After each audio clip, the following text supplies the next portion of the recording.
Live from Utrecht, this is the fan Wirdum Sjorsnado. Hello. Hey Sjors. We're recording remotely today. We're not in the same room as we normally are. Maximum redundancy in case of a nuclear bomb. So we won't be killed both? Well, I guess we still would be killed both, but yeah. In case of a nuclear bomb. Well, depends where it's set up. Like maybe one of us is just on the edge and the other one will survive. Probably. All right. You just came back from holiday. That's why we skipped 2 weeks. Yep. And now you're in self-quarantine? Is that it? Yeah, semi-quarantine. You're not obligated to be quarantined, right? It's voluntary. Yes. Right. And you're going to do this for a week? I think they reduced the limit to 10 days. Should be okay. Yeah, true. Okay, so welcome back. Yeah, good to be back. Enjoying the weather. It's just rain. Yeah, autumn has set in here. Yep. What are we going to discuss today, Sjors? I think we're going to talk about coin pool. Coin pool, yeah. Well, there's different names for this concept. I wrote an article on it about, 2 weeks ago? Something like that. And there's different people working on this concept in slightly different ways, like focusing on slightly different designs. And they also had slightly different names for it. I've seen different names used, like you just mentioned coin pool. Payment pool is one. I think Greg Maxwell called it join pools. That's it. But it's all more or less the same concept, or at least it's similar. I think calling it payment pools as sort of the, overlapping name for all of these things. So I suggest we call it payment pools. Are you on board with payment pools? I don't care what we call it. I care deeply, so let's go with payment pools. Sounds good. You're the obstinate minority. Yes. All right. So, what are payment pools? Do you want to start? I think the main principle is that you want to share a single UTXO, so a single coin, with multiple people. Yeah, that's one way to put it. Exactly. So there's different people all using one UTXO as their balance, or at least they're sharing the UTXO. They all have a part of it, right? Yes. Okay, so why would people want to do this? Well, I can imagine people may want to save on fees, at least when they receive it, I guess. But I would also imagine people care about privacy. If the money comes from one place, but multiple people control that one place, then you don't really know who's in control of it. I guess we'll get into these kinds of benefits later. That's better, right? Sure. Okay, so we want to share, for some reason, which is a mystery for now, but which we'll explain a little bit later. For some reason, multiple people want to share one UTXO. There are different ways to do this, aren't there? Yeah, there are. Even before payment pools, there are different solutions to do something like this, right? Yeah, I mean, we can go back to what we said a few episodes ago. When you receive Bitcoin, really what you're doing is you're adding constraints to where those coins go. And those constraints could be such that only you can spend it, but those constraints can also be such that multiple people can spend it. And the easiest way to do that is a multi-sig address. Right. A multi-sig address just means, okay, this thing needs 2 signatures out of the 2 participants, or some other weird threshold. Yes, or 2 out of 3, or 3 out of 3, or 14 out of 15, or whatever you want to do. Yeah, I think I guess that's the limit, right? 15, I think, for regular multi-sig. Right, the practical limit is determined by, I believe, the maximum number of signature checkings of the maximum length of the script. I forgot which of the 2. Okay, so that's one way to do it. Yeah. Of course, that's not ideal, right? Why not? Well, because you need both parties to agree. So if one of the 2 parties stops cooperating, now the money is locked up. Right, yes. So if we share a multi-sig address and for some reason I don't respond to your request to spend the money in some way or another, then you've lost your part of the money as well. Yeah, so you can only use multi-sig in a very high trust situation. Right. So what's a better way to do it? Well, you can work with pre-signed transactions. So this gets a little bit close to how Lightning works. But the idea is that when you put money into the multisig, before you do that, you both sign a transaction that takes the money out of the multisig. Right. So you sign the money, you sign the part first where it leaves the multisig to your own address. And then once you both have seen that, you sign the transaction that goes into the multisig. So this is nice. Now you both have access to your side of the multisig. Yeah, so let's say we both put half Bitcoin in a multisig address, then we both sign the transaction from this multisig address, spending half a Bitcoin to ourselves, to our own addresses. Once we've signed these transactions out of the multisig, then we can securely send the money to the multisig, because at any point we can broadcast the money that spends the money from the multisig. Yeah. I think I'm making it more complicated than it needs to be, but that's how it would work. Yeah, and the question now is, okay, we've said, we put in half each, but the only way we can take it out is, again, half each. But there are ways, and maybe we don't want to describe them in too much detail, that you can actually update these amounts and make sure that, say, you transfer 0.1 Bitcoin to me, now I have 0.6, you have 0.4, and there are ways that we can change the signed transactions that we have and make sure that you don't use the previous one. So that way we have a payment channel essentially between us. Yes, this is basically how Lightning works. This is the payment channel part of Lightning. Yeah, exactly. Okay. Well, so this really is a smart contract. It's a loaded term. But the thing is, when you send to this shared address on the blockchain, all you're seeing is a script hash. So that's very private. But the second we start spending from it, some of the details become more obvious, because you can see that that there were 2 signatures required. As soon as you spend a coin, you have to reveal the script that is needed to spend it. So you lose the privacy of a script hash. Yeah, well, I would say there are 2 problems, right? So you lose the privacy because anyone can see what all of the details of the smart contract in this example were. Plus, it's not very compact, because all of the possible ways in which the money could have been spent are included in the transaction as well. Correct. Yeah. So if you have a 15 out of 15 multisig, now when you're spending it, there needs to be 15 signatures on the blockchain plus 15 public keys. Right. So it's pretty tedious. Yes. Okay. So this is where we get at payment pools, right? Yes. Yeah. Okay. So payment pools are this way of sharing a UTXO with, say, 15 people in this case, but you do it in such a way that you maintain the privacy and it remains compact. Yeah. Okay. And for that, Taproot is quite useful. Yes. So that's one of the interesting things about this proposal, is that it's one of the first sort of proposals that uses Taproot in a very interesting way. Yes, Taproot offers better privacy, and it offers a way to jam a lot more info into the script. We've talked about this in previous episodes, especially the Merkle tree aspect of it.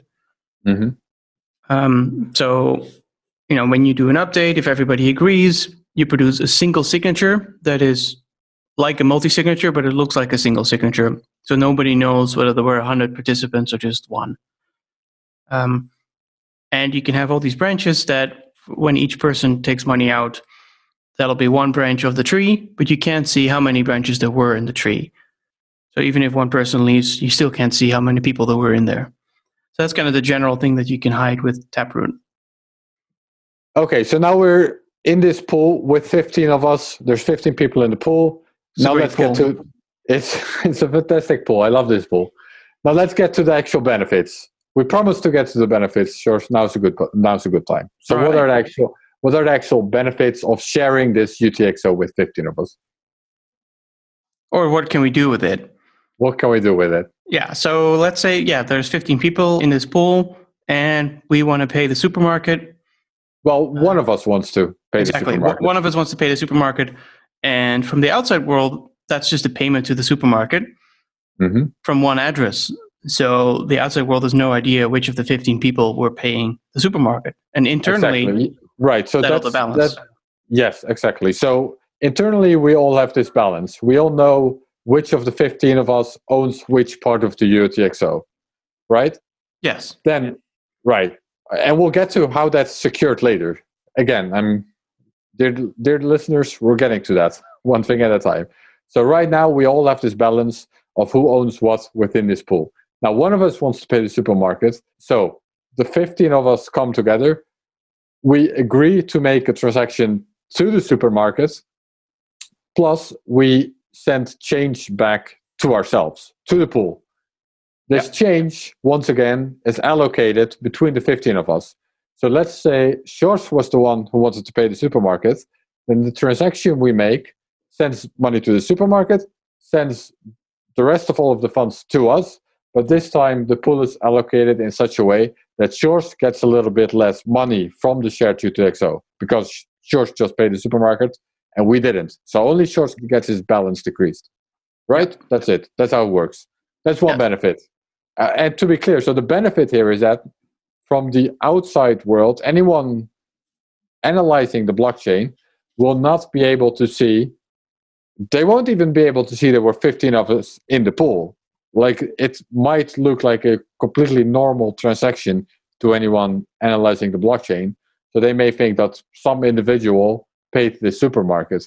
But even if they were somehow able to see that it was a pool that included 15 people, then they still wouldn't be able to see that it was Sjors who paid the supermarket.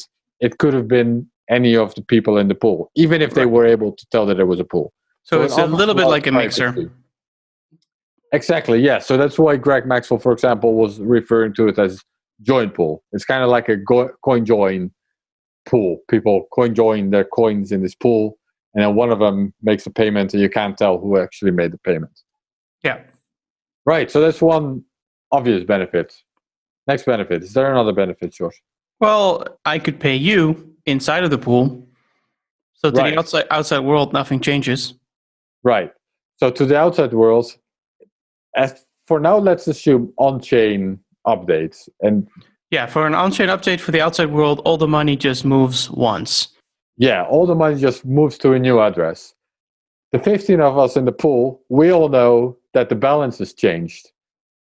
Yeah, and the reason the attribution between us changed, but you just see a completely normal transaction, so anyone analyzing a blockchain won't know who paid who or how much. Exactly, and the reason why you need an on-chain transaction is to keep things simpler, because remember, we all have this pre-signed transaction that gives us our share back, and the pre-signed transaction has to refer to something on the blockchain. So the old pre-signed transactions with the wrong balance, yes, was invalid. The way you do that is you put a new transaction on the blockchain so that those old transactions are no longer spendable because they will be double spends. And you have a set of new transactions that pay everybody. Yeah. That's really inefficient, and you can use a Lightning-like protocol to not have to do that. But just to understand why, the easiest thing is to just make a new transaction on the blockchain. So then somebody can leave the pool. That's the next thing you can do. And you can do that. You can agree on that. Then it's one transaction goes to that person, and the rest goes back into the pool. Or somebody can unilaterally leave. Well, let's keep to that collaborative leave first. So that's like paying the supermarket like before, except this time you're actually paying someone from the pool, and now in the new balance, that person doesn't have a balance anymore. So that's how someone just exited the pool, right? Exactly. Okay. Somebody can join the pool. Yep. Someone can join the pool. Same basic idea, except this time the person joining the pool actually needs to partake in the transaction spending to the new pool. So in the previous example, someone is getting money out of the pool. In this case, someone needs to add money to the pool. So someone needs to collaborate with everyone in the pool to make a new transaction to a new pool in which they also have a balance now, right? Yes. Is there any other benefits? Somebody might, because we talked about these pre-signed transactions, somebody might change their mind on what their pre-signed transaction looked like. So that's if they want to take the money out unilaterally, they have to decide in advance where that goes, which address. Maybe they want a different address, so that can be arranged. Yeah, well, I think a slightly easier way to think of it is that everyone in the pool basically has their own withdrawal address, which is their unilateral withdrawal address, right? So this address can be their own personal wallet, but it could, for example, also be other types of things, like it could be a vault. So in one pool, I'm a participant of the pool, and I have my withdrawal address, which is just an address in my wallet. But we could agree to upgrade the pool to a new pool where my withdrawal address changes to, for example, some sort of smart contract vault. So that way you can also change the pool. So that's sort of the interesting thing about the pool. Like, everyone's in the pool, and everyone can, as long as everyone agrees, you can update the pool to a new pool with all sorts of new stuff, including new withdrawal addresses, including new participants, including new balances, including all sorts of new stuff. Every time that happens, if we're assuming we're doing it on chain, every time that happens, it looks like a regular transaction on the blockchain. Yeah. And every time you do it, you have to coordinate. You need to coordinate in order for it to look like a regular transaction on the blockchain, yes. Yeah. Okay, so now this is all on-chain, one transaction for every mutation, but we can make this smarter, as we've hinted at before a few times, by making these changes off-chain. Most of the changes, like, probably can't add somebody that way, but if you're paying somebody outside the pool, it makes sense to do it on-chain. No, I think you can add someone off-chain as well, I think. It could be. Either way, if you do something off-chain, you use a protocol that's essentially similar to Lightning, where you change the distribution between all the participants without sending a new transaction to the blockchain, but you make sure that if somebody uses the old distribution, that they get punished very badly, or with the new Zcash no input proposal, they don't get punished, but they can be corrected. So anytime you try to steal something, somebody can just broadcast the latest state and get their share. Yeah, so that would require a new Bitcoin protocol upgrade. Yeah, Zcash no input, that's what it's called.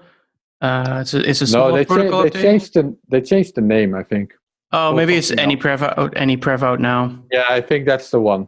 They'll change that name 15 more times, but eventually we'll hopefully see something. At some point, I wrote an article where I called it the no input class. Like, it's just a class of potential upgrades that'll do more or less the same thing. Do you know what the status is of this upgrade idea?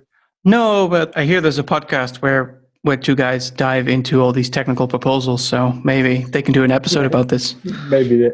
Maybe one time. Yeah. So another cool thing, because if you can do all this stuff off-chain, maybe you can also do Lightning channels. Right. Yeah, because we're just discussing that you have this withdrawal address. So if this withdrawal address is actually a Lightning channel, then you sort of could host a Lightning channel within this payment pool. Yes, that's one way. And you could also have a virtual Lightning channel. At least that was discussed on the mailing list. So that between two people inside the pool, they could pretend that they have opened a Lightning channel in a sense. So the outside world doesn't really see anything happening on the chain, but the two of you agree that this Lightning channel exists. And now, say the two of us, can be sending money back and forth without talking to the rest of the pool. That's the nice thing about having a virtual Lightning channel in there. We don't have to involve the rest of the pool because our distribution doesn't change, only when we close the channel. Yes, yes, but that's the sort of the withdrawal address you're using for that then, right? That's where the Lightning channel is embedded in. Yeah, you have to both commit to that new withdrawal address. Yeah, so we've just listed a bunch of benefits. You can pay someone, you can change balances between people in the pool, you can whatever else we discussed. So this is really the cool thing that Sjors mentions right here, is that you can embed other second layer protocols like Lightning channels in there. Yeah, and in theory, that could produce some extra scaling capacity for Lightning, right? Because right now, every time you open or close a channel, you have a UTXO that you need to create or spend.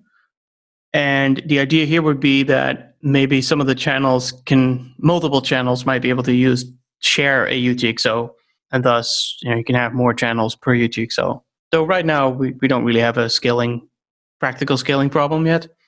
But it's nice to know that this might buy as another order of magnitude.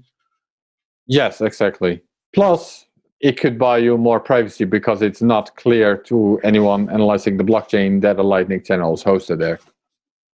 Right. At least it makes their headaches bigger. Yeah. Which is always good. All right. So there are different ways to actually accomplish this. Yeah, and maybe this is also the good time to bring the bad news. There really isn't any working system out there yet that does this. Partially because we still need Taproot, because it just makes it. Otherwise, it's not terribly useful. Yeah, it's built on Taproot. That's where the benefit of the private updates come from. Right. Am I saying that right? Yeah, I'd say so. Like the collaborative updates of the state of the pool. So whatever the pool is can update without revealing the update and all. Well, especially if everybody agrees, then it's very nice, this Taproot feature that uses Schnorr, where you can combine signatures and make it look like one signature. Because otherwise, if you have 3 participants, you could make a pool without Taproot, but every time you do something with the pool, it's completely obvious how many people there are in the pool and what they're doing. So yeah. So basically, there are 3 different designs. Yeah, I'd say so. So let's start with the first one, or not the first one per se, but the first one on the mailing list. So to be clear, the challenge that we're trying to solve here is, if you have a share of the pool, how are you guaranteed to get that share out, right? Yeah. If others don't collaborate. That's what you want to ensure. That's sort of the trick. Yeah, if everybody agrees, everything is possible, because then we just signed a new transaction. Exactly. But what if not everyone agrees? That's what you want to solve. And not just disagrees. People just tend to go offline and stuff like that. First proposal proposed, I think, by Antoine Alliard. Well, no, let's start with the simplest solution. The simplest solution is, if someone wants out of the pool. Oh, yeah. Right? Someone wants out of the pool, then they publish a transaction from that pool that just gives everyone their share of coins back. So if there were 15 of us in the pool, then we've created this transaction from the pool that pays all 15 of us our back. We all have this transaction. So if any one of us wants out, everyone is out. Everyone just gets their transaction to their own address. And this is exactly one pre-signed transaction that everybody has, exactly. So that's very simple, but the problem, of course, is that now one person leaves and it sucks for everybody else.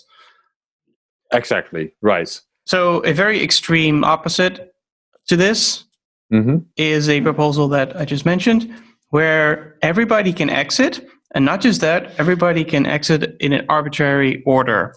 So that means that you need to pre-sign transactions for all the following scenarios. So if there's 3 people, that I leave first and then you leave and then the third person leaves, or that the third person leaves first and then you leave and then I leave, etc. All these combinations.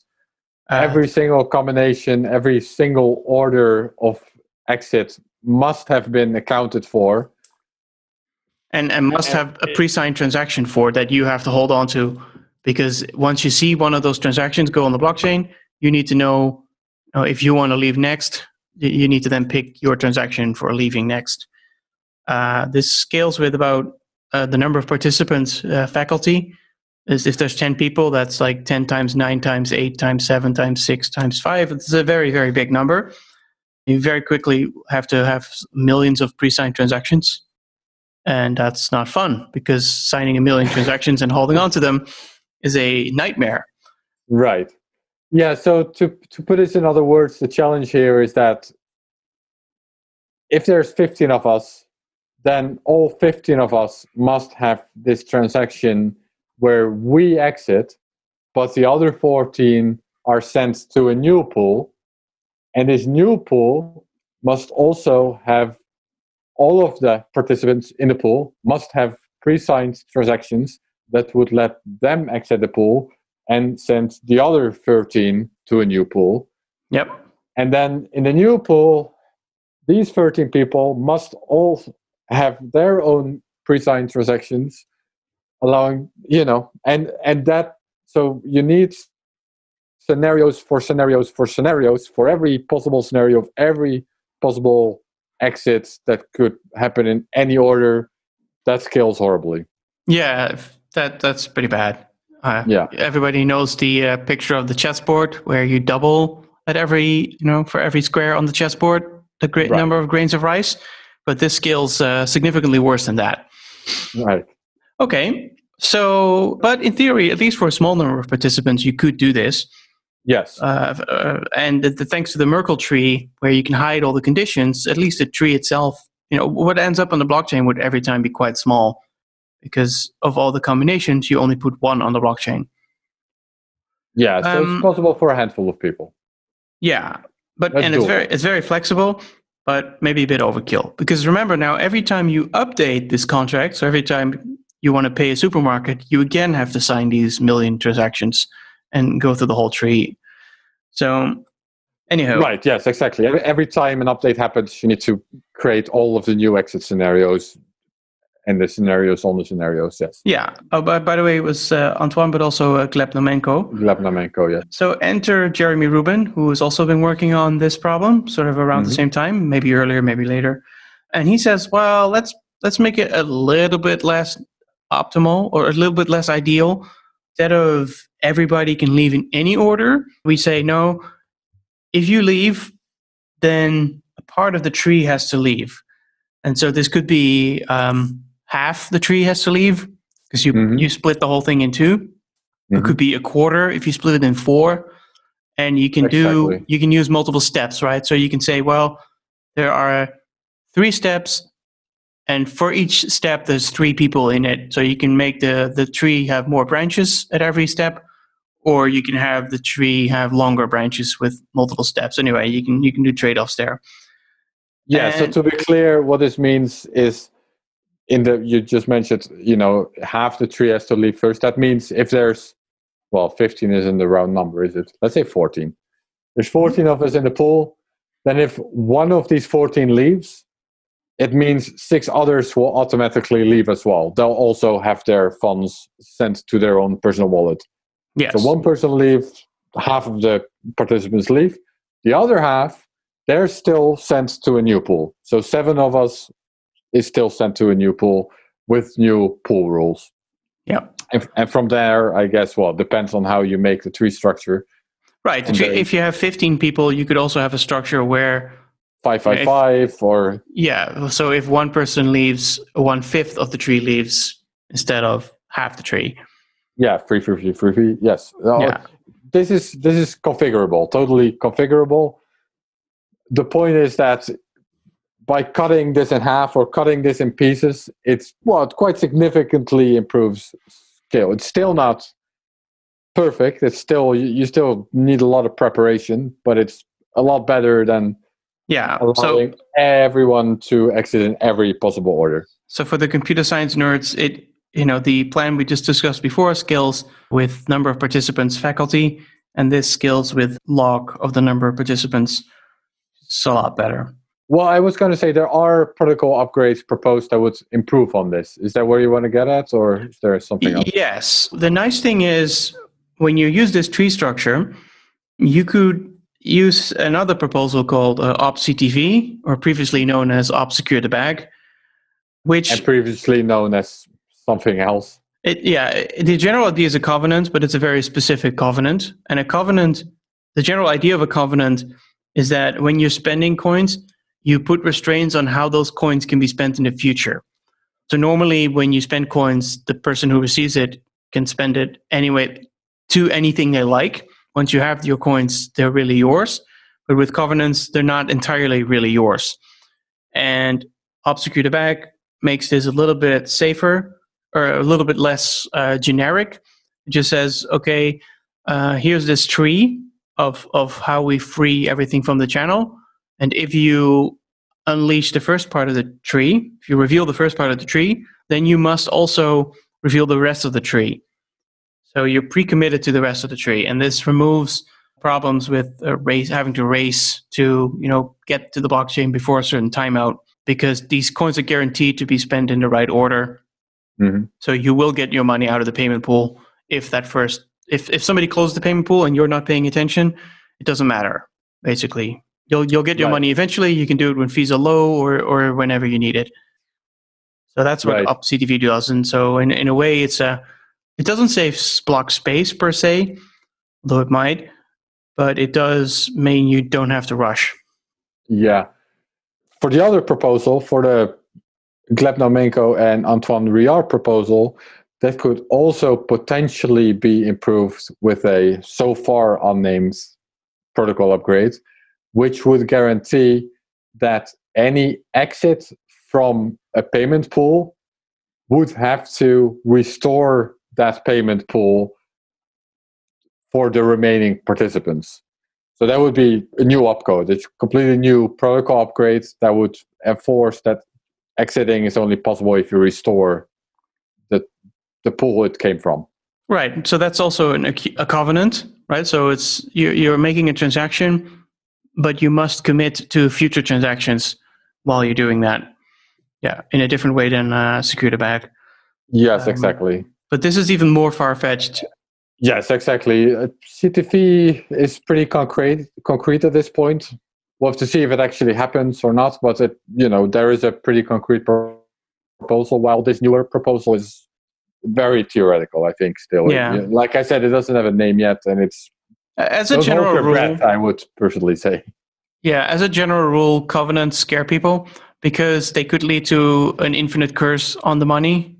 You could put a constraint on coins that you can never get rid of for thousands of years. You're just dealing with these coins that have this curse on it that you must spend in a specific way, and their descendants must be spent in a specific way, and maybe the universe explodes.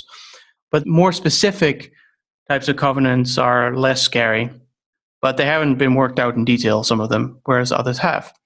One more thing I would like to mention about the proposal where you split the tree, basically, you keep splitting the tree. The way that tree is structured is, I think, with a set of payment channels or collective channels. If you and I are in the branch next to each other, we can exchange money without bothering the rest of the pool. So there's a benefit there too. You can have sort of sub-pools. Right. And so maybe you can organize your, if you combine that with Lightning channels, maybe you can optimize it so that, you have a channel to your pool neighbors inside the pool in a strategically sane way. So all sorts of cool things. Yeah. Do you think we're going to see this? Do you think we're going to see Taproot?